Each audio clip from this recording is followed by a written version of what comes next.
Salut tout le monde, c'est encore moi. Et aujourd'hui, petite vidéo du dimanche. Petite vidéo qui m'a été en fait inspirée par une autre vidéo. Une vidéo que je viens de regarder, la vidéo que vous voyez à l'écran là. Vidéo sur les cartes Pokémon. En fait, c'est une archive de l'INA de l'an 2000 du coup. Qui du coup compile des extraits de journaux télévisés en fait de l'époque au moment où Pokémon est arrivé en France. Et cette vidéo, je vais vous la mettre en description, je vous conseille d'aller la regarder, c'est pour les gens de mon époque, moi je suis de 92, ben ça donne à penser en fait. Ça donne à penser et ça fait vraiment plaisir de revoir un peu des images comme ça de notre enfance en fait. Ça d'ailleurs, je me suis dit que c'est vraiment une chance, tu vois, par rapport à la génération de nos parents.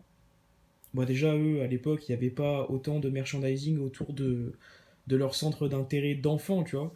Pour ceux qui ont des parents comme moi dans la cinquantaine plus la soixantaine, même, c'est la génération d'avant le Club Dorothée, donc il n'y avait pas encore tout ce qui est Japanimation et tout le merch autour.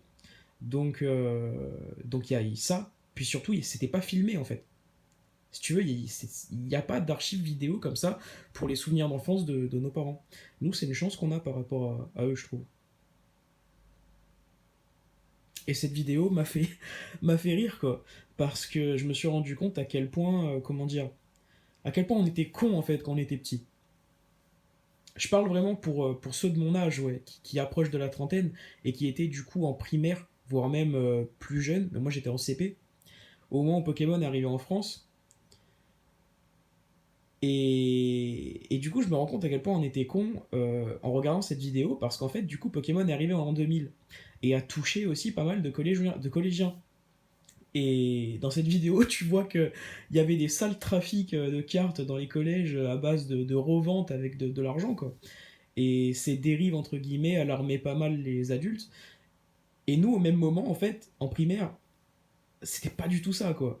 Nous, au même moment, les cartes, c'était super cool, c'était génial, c'était énorme.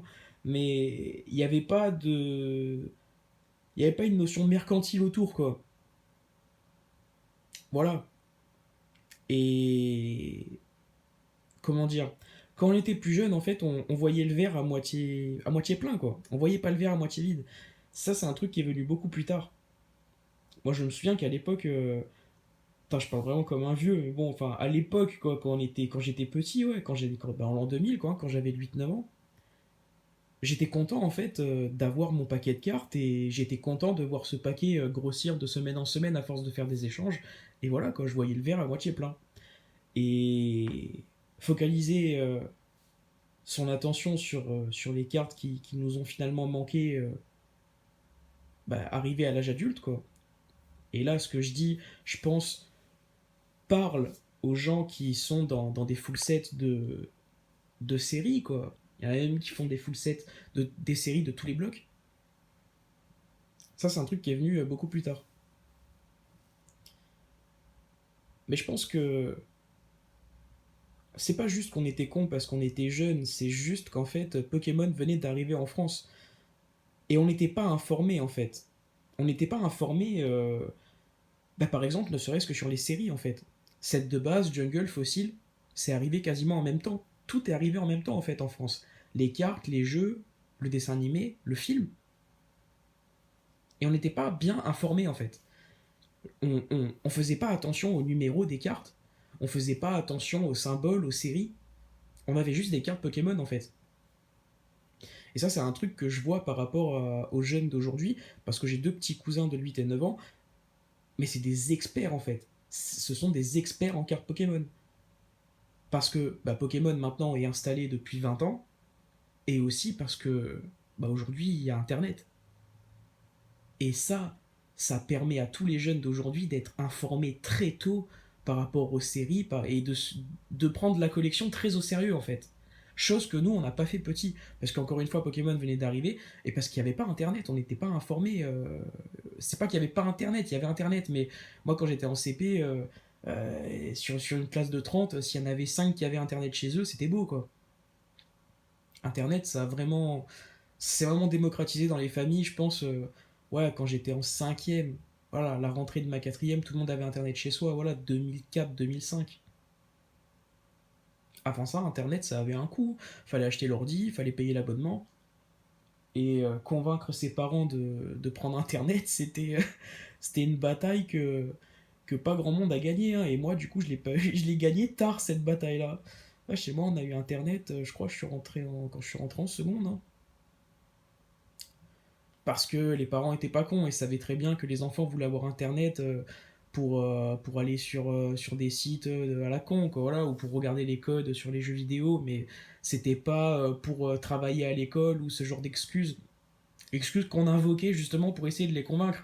Mais eux nous répondaient, bon ben, ok, mais il y a Internet au CDI au collège, ou alors si t'as vraiment un problème pour les cours, t'appelles ton collègue qui lui a Internet. Donc, ouais, à l'époque, c'était pas si répandu que ça. Et aujourd'hui, c'est l'inverse en fait, hein. Ceux qui n'ont pas Internet sont des marginaux. Et je pense qu'aujourd'hui, je fais une grosse parenthèse là sur Internet, mais c'est important, je pense, pour comprendre ce que je dis. C'est qu'aujourd'hui, en fait, les gens qui n'ont pas Internet, je pense que la grande majorité des gens qui ont pas Internet aujourd'hui ne l'ont pas par choix, quoi. Ouais, des gens qui veulent un peu sortir du cadre, je sais pas comment dire ça, mais de la société de consommation en général, des gens qui sont dans un délire un peu hippie, je veux pas faire de clichés en disant ça, mais voilà, quoi. Je pense qu'il y a très peu de gens aujourd'hui qui n'ont pas Internet enfin, par rapport à l'aspect financier, quoi, qui n'ont pas l'argent pour avoir Internet, alors qu'à l'époque, c'était ça. À l'époque, c'était ça. Donc, tout ça pour dire que voilà quoi, les gens qui avaient internet à l'époque étaient au courant des séries qui sortaient, savaient quel booster acheter pour avoir telle carte, et bah ça c'était pas mon cas du coup, hein. Et moi je me suis rendu compte de ça, je me souviens très bien, au moment de la sortie de la série Team Rocket. Le jour, je me souviens précisément de ce jour où j'ai vu arriver des cartes Pokémon obscures dans la cour de récréation, bah, j'ai bugué en fait. J'ai bugué, je me souviens très bien de ce jour. C'était un. Je sais plus quel jour c'était, mais c'était un Reptincelle obscur en fait. Quelqu'un qui m'a montré un Reptincelle obscur. Et d'ailleurs, Reptincelle obscur, je pense que c'est resté ma carte préférée à ce jour. Et la série Team Rocket, ma série préférée. Et ce jour-là, j'ai complètement bugué en fait. Et je me suis rendu compte, j'ai compris en fait ce jour-là que j'avais rien compris.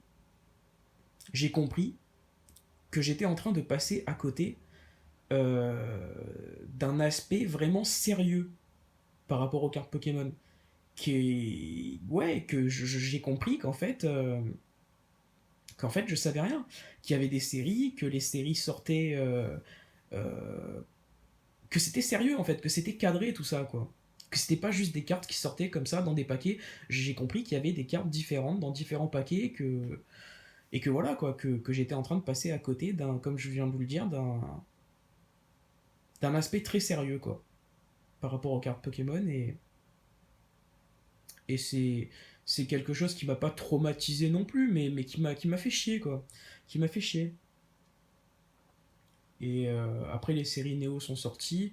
Et après, moi, je suis rentré au collège. Et du coup, les cartes, bah, j'ai un peu lâché l'affaire, quoi. J'ai pas connu le Block-X. Ouais. Ceux qui avaient l'information, petits, ils étaient vraiment bien, en fait, hein. Ils étaient vraiment bien. Moi, je me souviens comment dire, c'était un peu la mafia, tu vois, ceux qui savaient, par exemple, mettre le Mew sur la version jeune, tu vois. Il y avait des trafics, hein, il y avait du trafic d'influence, hein. Moi, je me souviens avoir échangé une carte, je sais plus quelle carte c'était, mais je me souviens avoir échangé une carte dans le bus pour un voyage scolaire, dans le bus, en fait, à quelqu'un de ma classe, mais qui était plus vieux que moi, parce que j'étais dans une classe CM1, CM2. J'étais en CM1 et c'était un CM2.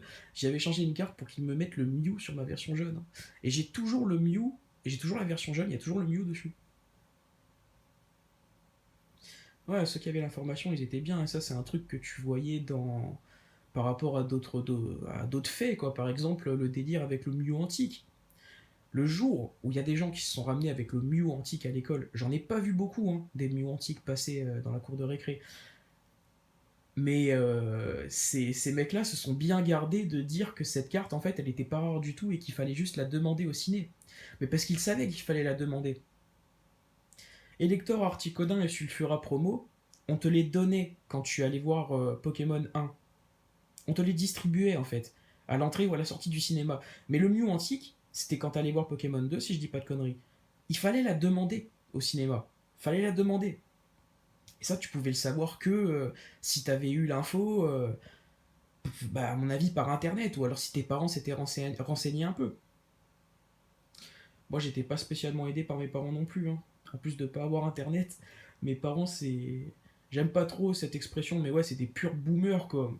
C'est-à-dire qu'à cette époque-là, ils avaient déjà quasiment la quarantaine, et du coup, ouais, ils étaient pas familiers de ce délire de porter de l'importance en fait au merchandising à côté des délires d'enfance quoi. Parce qu'encore une fois, comme je vous l'ai dit, ils sont d'avant la génération du Club Dorothée et tout ce qui est joué et produit dérivés en général, c'est pas un truc qui les a touchés enfants. Donc c'est pas un truc, comment dire, ils m'ont pas mis dans le bain de ça quoi. Même quand ils ont vu que les cartes Pokémon et que Pokémon en général ça commençait à me rendre fou, ils ont pas porté plus d'importance que ça au délire et du coup je suis passé à côté de pas mal de choses. Mais bon, ça veut pas dire que j'ai eu non plus une enfance malheureuse par rapport à ça, mais ça explique peut-être, on peut dire entre guillemets, la frustration que j'ai essayé d'exorciser plus tard en me réintéressant aux cartes Pokémon arrivées dans l'âge adulte. Et j'aurai l'occasion de vous montrer, quand je vous ferai mes vidéos sur mon classeur Pokédex et sur mon classeur Wizard, que je me suis pas trop mal rattrapé. Ouais, ouais, ouais. Eh bien écoutez, ouais, je crois que j'ai plus rien à ajouter. C'est un peu tout ce que cette vidéo. C'est un peu. Ouais, voilà quoi, j'ai pas grand chose à dire. Cette vidéo m'a pas fait penser à plus de choses que ça. Bah laissez-moi vos avis en commentaire sur ce que je viens de dire. Ça m'intéresserait beaucoup d'avoir l'avis de gens plus jeunes que moi, qui du coup ont connu Pokémon en fait dès leur très petite enfance, et du coup ont été informés très vite sur les séries, etc. Et ont peut-être très vite en fait développé un sentiment de collectionneur en fait de cartes Pokémon. Parce que moi, je vous le dis, petit, je me sentais pas collectionneur de cartes Pokémon en fait. J'étais vraiment très content. Je voulais juste avoir de belles cartes et des cartes fortes en fait. Ce délire-là aussi, quand on est petit, de vouloir des cartes fortes, ça c'est un truc qui existe toujours en fait. À Noël, là, j'ai pris des boosters à mes petits cousins. Et quand ils les ont ouverts, ils étaient contents parce qu'ils avaient des cartes fortes. Et ça, c'est un truc que j'avais pas entendu depuis 20 ans en fait. Et ça m'a vraiment rappelé que vraiment c'était ça, quand on était petit, on voulait des cartes fortes, avec beaucoup de PV en fait. On n'avait pas du tout comment dire, le réflexe de regarder le niveau de rareté de la carte en fait. On était capable d'échanger une peu commune contre une rare si la peu commune avait plus de PV que la rare quoi. On était cons, tout simplement. Voilà. Donc voilà quoi. Vos avis en commentaire et puis prochaine vidéo, je pense que je vous remontrerai des cartes. Soit mon classeur Pokédex, soit mon classeur Wizard. D'ici là, je vous souhaite un bon dimanche, même s'il est déjà un peu tard, là il est presque 5 heures. Et puis sinon, bah, une bonne semaine. Voilà, voilà. À la prochaine.